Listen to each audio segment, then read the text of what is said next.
Hey everyone, this is Robert Jackson. Thank you for tuning in to the podcast. And today I'm going to do something a little different than what I usually do for the podcast because I usually talk about performing, animation, and other stuff that you might have heard me blab on about for like the last couple years or so. Today we're going to talk about fitness, and I have a special guest with me who's going to talk to us about what she does and being a fitness instructor and a bunch of other stuff. So we have Miss Jessica Bailey in the corner. How are you doing today? Hi, thanks for having me. Yeah.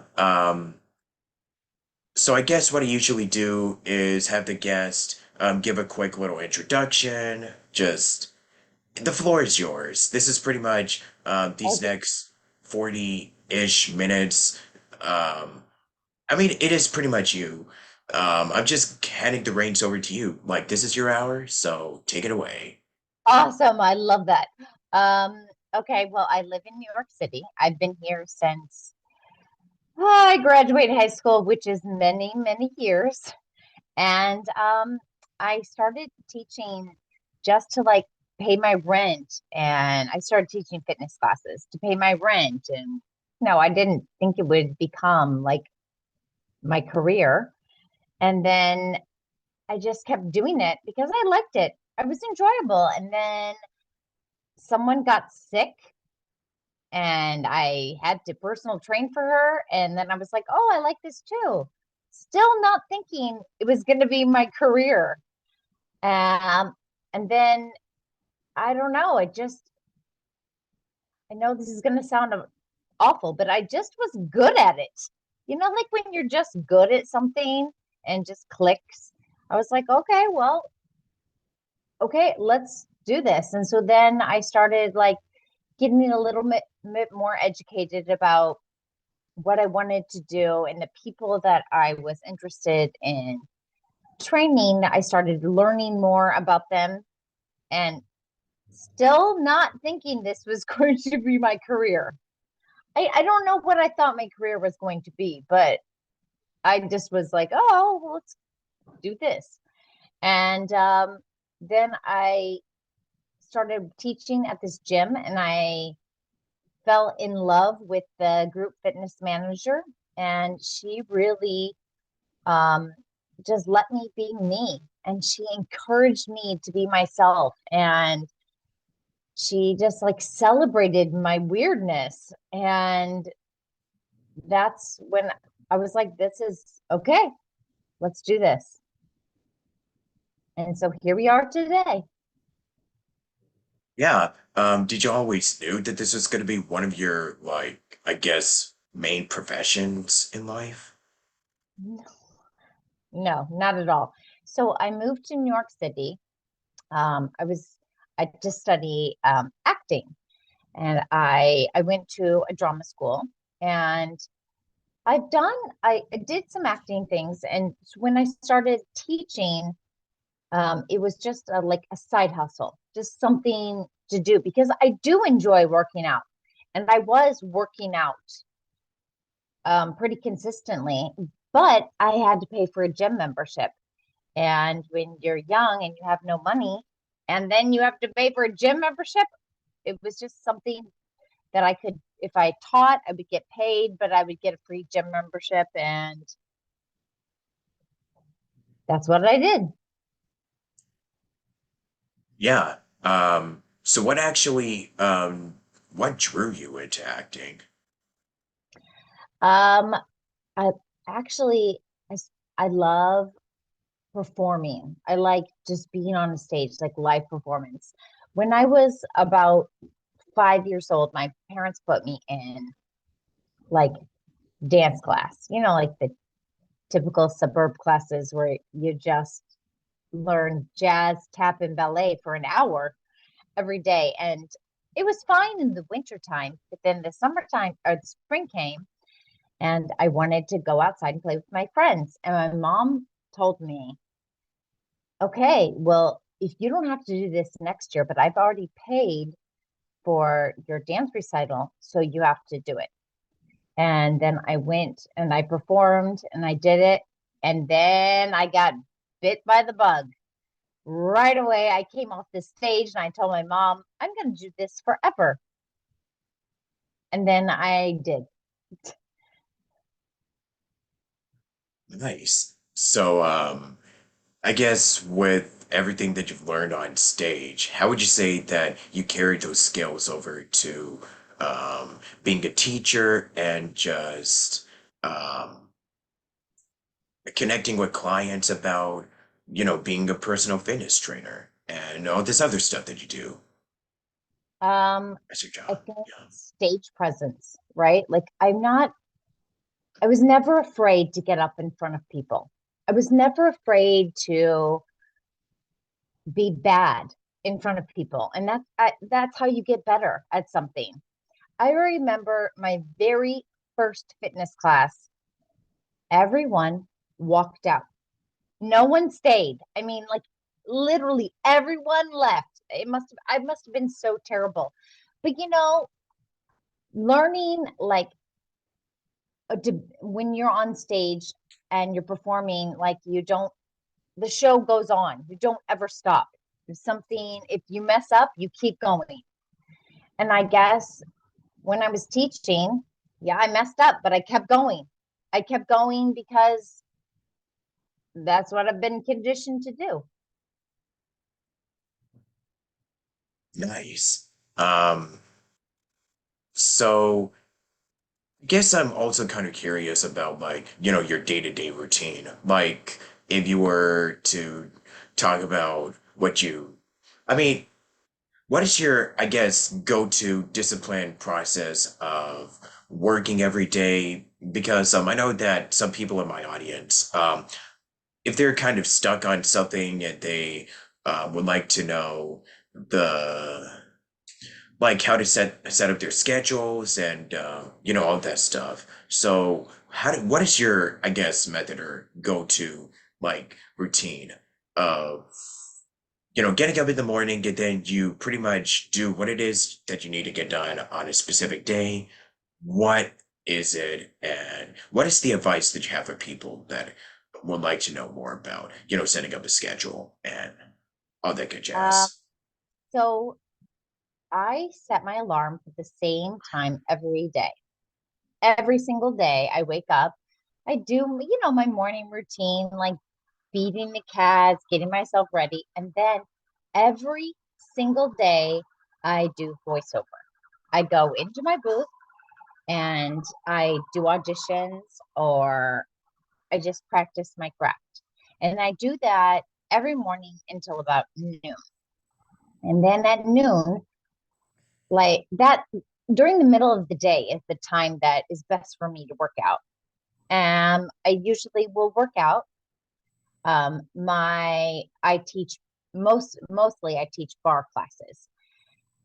And so I'll go usually and take a bar class because you learn best from other people, right?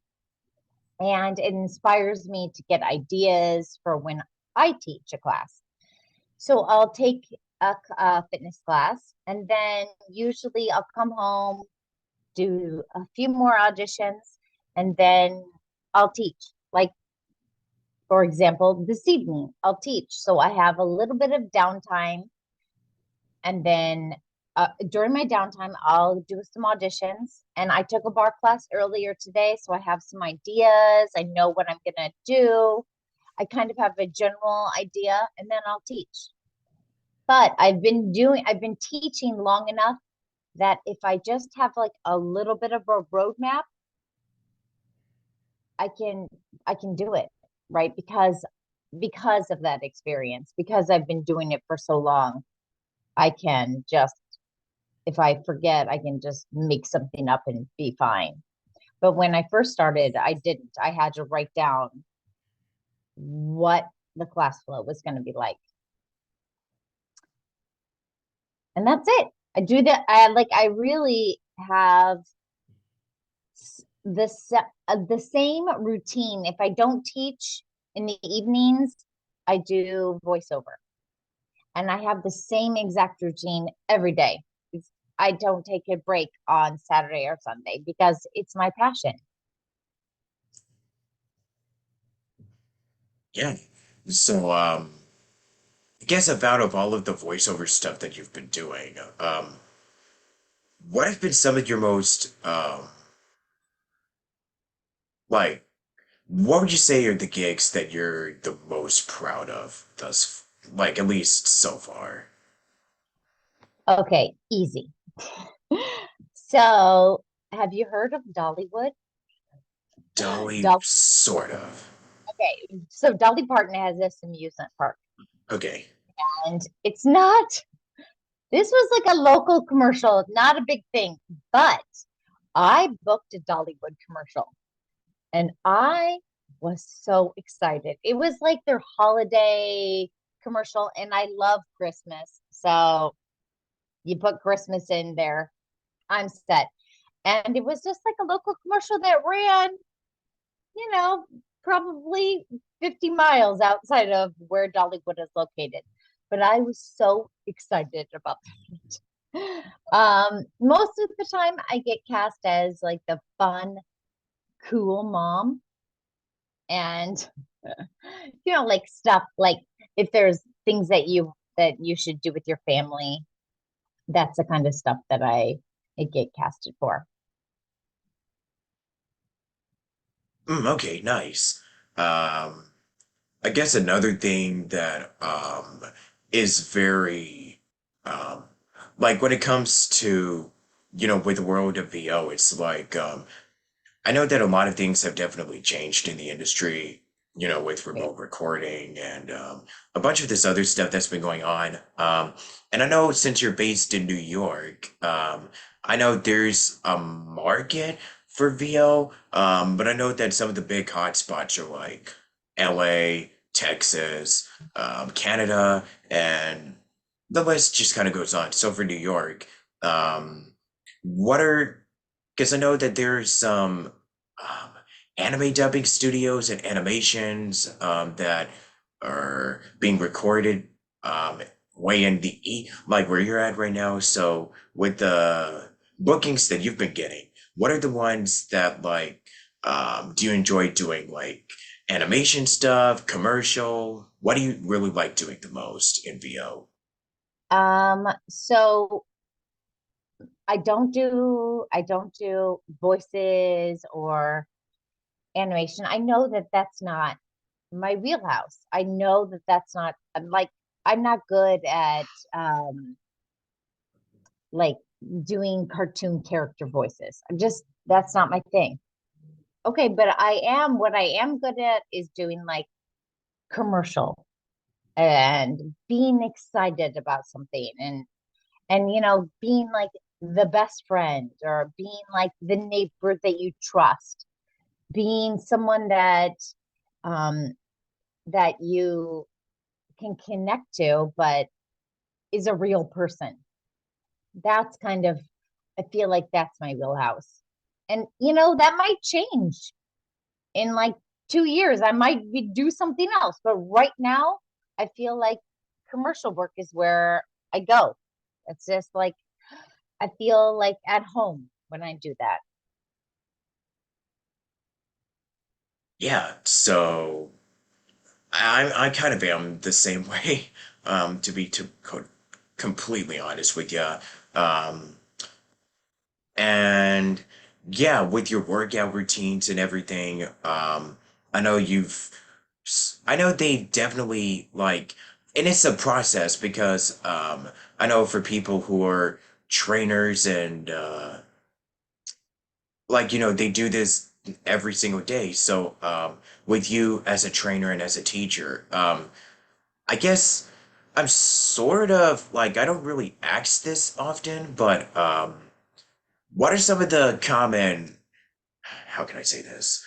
Common mistakes or pitfalls that you see a lot of teachers or like even students? Like what is something that you wanted to um like common mistakes that you want to avoid? Like either as a teacher or is something that you instruct your clients, students, anything that you wanted Uh, to share with us? Well, first of all, I think that having a routine is key. And like showing up, like if you like to take group classes, showing up for the same class, the same teacher, so the teacher gets to know you and she gets to know your body and she gets to know like what you're good at and what you're not, so you can see results. If you are just taking a class here, taking a class there, I mean, how are you going to figure out if you've gotten better at anything? How are you going to see results? You're not. And I think that's where a lot of people like fail, and they jump off the fitness bandwagon because they're not getting results right away. Well, you can't do 50,000 things. You have to choose choose maybe two or three and then stay consistent with it. Yeah, because like consistency is super important. Like it's a very, very key element in succeeding in what you want to do in life. I mean, personally for me, I do the podcast and I also I make stories because I am a storyteller. I like to visually story like envision what I wanted to do with the settings and characters and because a lot of this stuff is my passion and I'm just lucky enough that I actually get to do it as part of my day-to-day routine. So that's something that can be mastered and I mean it is a process. It's not like it's gonna be like, oh, okay, so if you do this, take this webinar, your life is gonna be changed forever. Right now, It's not. No, it's a roller coaster. I That's mean, all I'm saying. we've all done that. We've all been like, this class is the answer. This, Yeah. if I do this one thing, this is going to be it. And every single time, everybody is disappointed because one thing is not the answer. You have to, like, it keep showing up, keep doing it. Like as far as fitness is concerned, keep on it, keep showing up, keep your dedication. And yeah, it's not going to happen overnight. You're not going to wake up and be like 10 pounds lighter, right? No, that's not how it works. But you might like all this, if you take your mindset away from just losing weight and you're like, I want to be able to do a push up, I want to be able to do a pull up, and you focus on that and you stay consistent and you show up, then one day you're going to be able to do the push up. You're going to be able to do the pull up, and you're going to be like, you're going to be so proud of yourself because you stayed committed. And I think that goes for everything in life. Oh yeah, totally.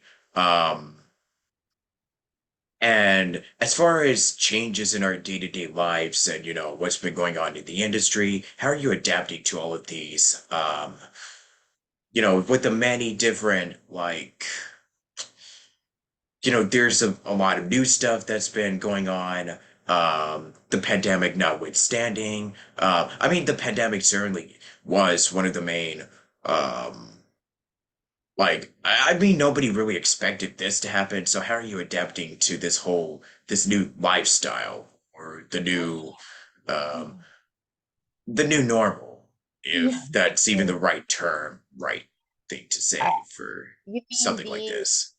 the COVID that will never end, never ever? It's like it's ridiculous. Hmm. Um, I will say that the pandemic really kicked things into gear for me.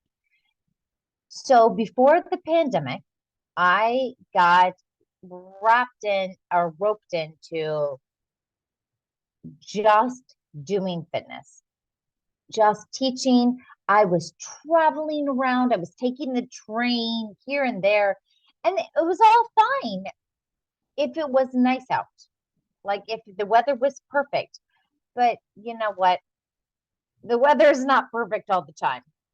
So during the pandemic, when we were inside and I was doing everything via Zoom, I noticed I wasn't like exhausted, and I actually enjoyed teaching. I missed teaching. I missed doing that.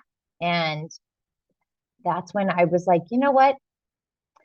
I'm not gonna do this full time. I don't want to do this. And I wasn't listening to myself. I was ignoring that voice in my head that was like, you need to get back to doing some kind of performing arts. You have to. I was ignoring it. And during the pandemic, I I lucked out. I got this amazing voiceover coach who is also an engineer, a sound engineer. I built a soundproof studio in my home, which is a New York City apartment. But I built this amazing sound studio that the quality of the sound is great. I fully committed to it. And so when I went back to teaching,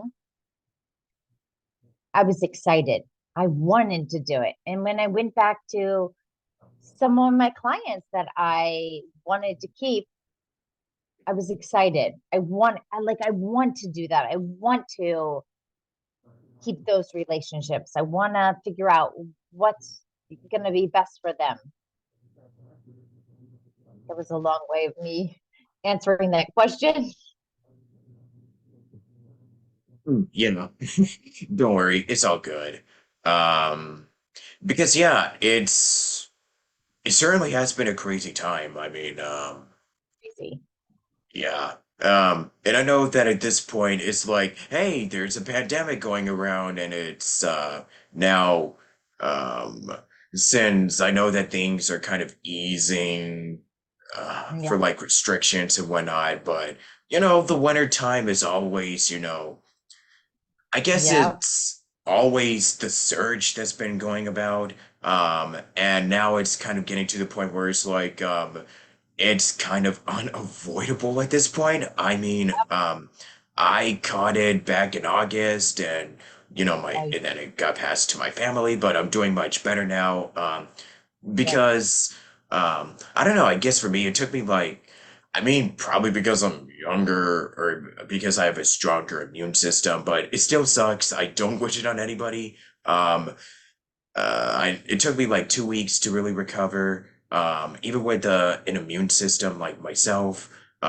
So just be cautious out there. That's really all I'm gonna say about it.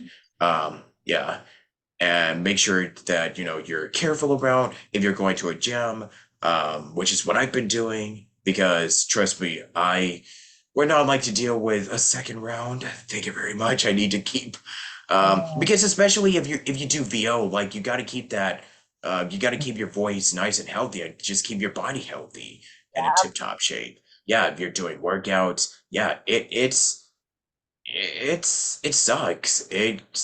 It can be pretty bad for you. So just watch out. Yeah. No, I mean, like, I mean, I'm grateful that it's not deadly like it was in March of 2020, right? Oh It my was, God. we, Yeah. we didn't know what was going on. No, I mean, I hate to admit this, but I think everyone has like COVID fatigue. And I'm just like everybody else. It's like, I kind of live my life like I did before the pandemic. I'm like, okay. I mean, I avoid big crowds. Just because I don't like big crowds. I didn't like them before, and it was just now it's an excuse not to go to them. But I avoid big crowds, but I'm just kind of I just live my life because I mean, what are you going to do? Live your life in fear? I don't know. I don't know if that's the right answer or if that's the right thing to do. But I also, because I live in New York City and there are a lot of tourists, a lot, and especially near Christmas time, a lot of tourists. I just avoid the places that they go. And if I happen to be in the places that there are lots of tourists, I whip out the mask.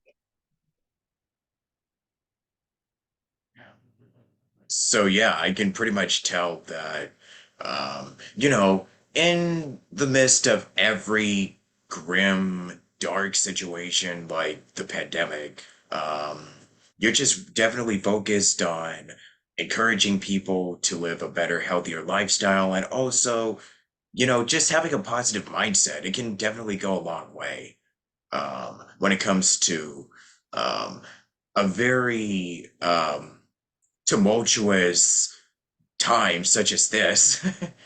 Yes. Yeah. Um, and I also wanted to ask about like self-care. So you can talk to us a little bit about, taking care of yourself when, you know, like I know that sometimes life, I mean, especially for like these last almost 3 years, it has definitely thrown a bit of a curveball, like a wrench in a lot of people's. I mean, like I know that um, certain theater shows have closed permanently, but I know that film and TV. I mean, I know it's definitely it's doing better than it was back in 2020, but it's still been pretty rough because people are still getting sick. So, what is your best piece of advice when it comes to self-care when times are rough, when it comes to loss, or just, when comes to the deep stuff? Well, Just to put it lightly. I would say like having a consistent fitness routine, right? That's you're Yeah. doing something for you. And I mean, I guess if 2020 has taught us anything, it's that you've got to take care of yourself. You have to look out for number one. And you know what? Taking that little bit of time to go to the gym, to take a fitness class, that's you time. Do it. And I'm not saying that you won't get sick, but like when you are physically active and you take care of yourself, your immune system is better. It just is. I mean, I take a multivitamin daily and I work out. I drink lots of water. I drink water during the day. I mean, I do the stuff that you've heard 1,000 times. I drink the water. I eat my greens. You know, I do it. And you know what? It works. I'm not saying that it's a perfect answer, but you know what? I don't put crap in my body. I put good stuff in my body. I don't get sick that often. I really don't. And I drink lots of water and take a multivitamin and I work out. I try to lead a healthy life because I feel good when I do it. Yeah. Um, I used to get sick constantly even before the pandemic, but I mean, even if we, before it was technically like classified as a pandemic, but now I just literally the only time I really got sick was back in August, and other than that, that was it. Like, I I don't think I've come down with anything, knock on wood, for like these last 2 years, and I'm planning to keep it that way. Yeah, right? It's because you lead a healthy life. Yeah, I do my best. I really, really do. Um, let's see here. So what is something about yourself? Like we talked about fitness, we talked a little bit about VO. So what are your hobbies? What do you like to do outside of work? And anything else that not a lot of people really know about you? Well, I my hobby. Yeah, I can't believe I'm going to say this. My hobby is Taylor Swift. And I'll tell you why. It just brings me so much joy.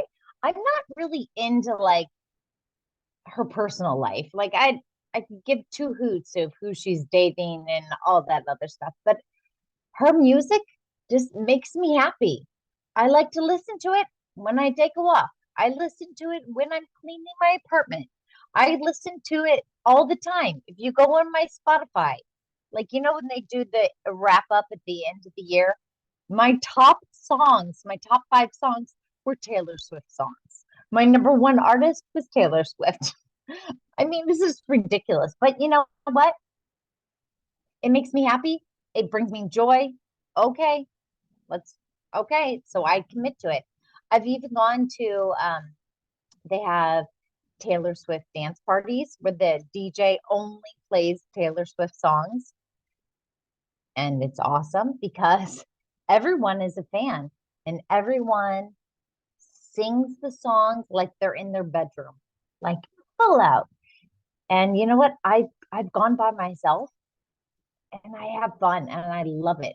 And I so listening to music, watching. I don't watch a lot of TV, but what I do watch, I really am into. Like I'm into Emily in Paris. Okay, I'm really into that, so let's watch it.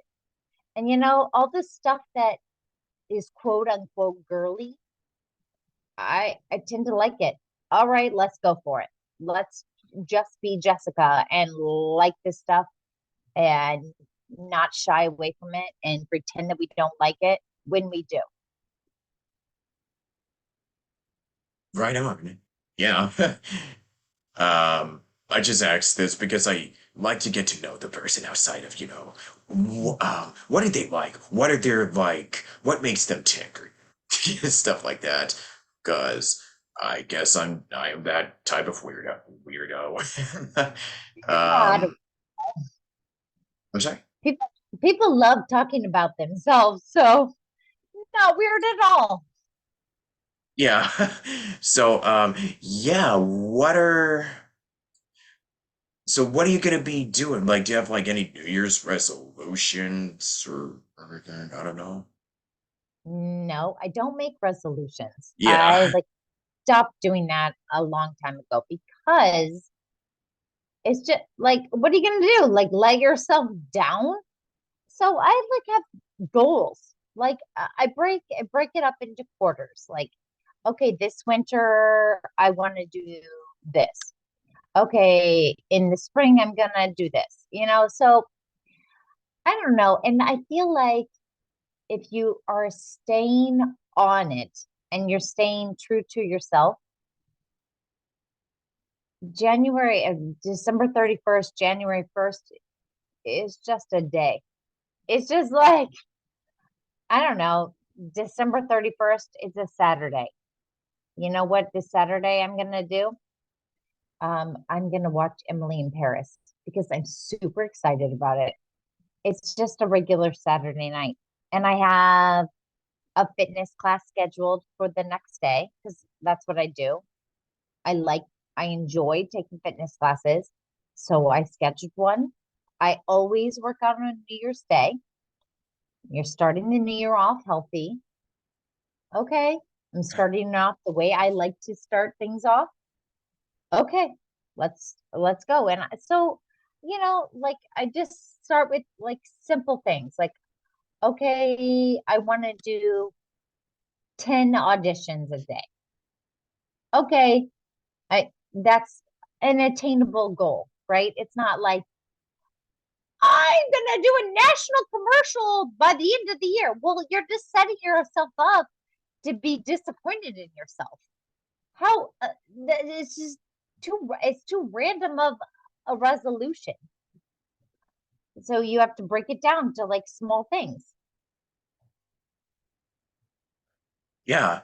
Um, so I take it that the holidays must have been, it was pretty nice and eventful. Yeah. Yeah, I pretty much. love the holidays. You know what? Like I said, I really like sparkles and things that bring me joy. I commit to them. You know what? It makes me happy. I like those things. So I did them. So I don't leave the holidays like, oh, if I would have just spent more time enjoying it. No, I did it. I was committed. So I'm okay January 1st because I full out went with the holidays. I was like, okay, we're gonna do this. Yeah. So, do you have like any final thoughts, any last words that you like to say, any upcoming stuff that you want to plug in, your socials, just anything that comes to mind? Well, all of my socials on every platform, I'm Sassy Girl Fit everywhere. Um, I try on my Instagram, I just try to post pictures of my life, right? A little bit of fitness because I do enjoy fitness. I post voiceover and I post things that make me happy, that bring me joy, right? Because that's who I am. Um, and then as far as VO goes, I mean, just I don't have like I have one project that I'm working on, but it just makes me happy to do it. Okay, let's see where it leads me. And then with fitness, I think that if everyone could just find something they like and stay committed, stay consistent, you'll see results. Mhm. Yeah. Well, this has been a huge pleasure having you on. So thank you so much for joining me for the last 30 half hour-ish. So, yeah, any goodbyes or closing? No, just stay committed and be true to you. Yep, what she said. And Yep. yeah, so with that, thank you for watching. Stay tuned for whenever this goes up. And yeah, hope y'all had a happy holidays and a happy new year. And if I don't have anything else scheduled this week, I'll talk to you all in 2023. This is Robert Jackson signing out. And until then, good night, lovelies. Bye.